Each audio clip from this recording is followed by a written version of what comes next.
కృష్ణా జిల్లా ఉయ్యూరు మండలం ఆకునూరు నందమూరి తారక రామారావు మెమోరియల్లో జరిగిన సంక్రాంతి సంబరాల్లో ముఖ్య అతిథిగా పాల్గొని మాజీ ఎమ్మెల్సీ తెలుగుదేశం పార్టీ రాష్ట్ర ఉపాధ్యక్షులు ఎలమంచిలి బాబు రాజేందర్ ప్రసాద్ ప్రారంభించారు.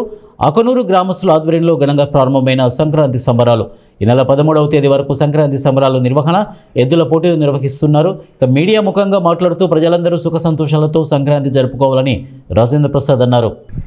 తెలుగుదేశం పార్టీ ఆధ్వర్యంలో మన మురళయ్య గారు, వెంకన్న గారు, అలాగే మన సర్పంచ్ గారు వసంత్ గారు, ఇంకా ముఖ్యమైన త్రినాథ్ గారు, అలా ముఖ్యమైన నాయకులందరి ఆధ్వర్యంలో ఇక్కడ ఎడ్ల ప్రదర్శన పోటీల్ని నిర్వహించడం, దాన్ని ఈ రోజున ప్రారంభించడం చాలా సంతోషంగా ఉంది. ఇవి మన పూర్వీకులకి ఎప్పటి నుంచో వస్తున్నటువంటి సంప్రదాయం. ఈ సంక్రాంతి పండుగ పర్వదినం సందర్భంగా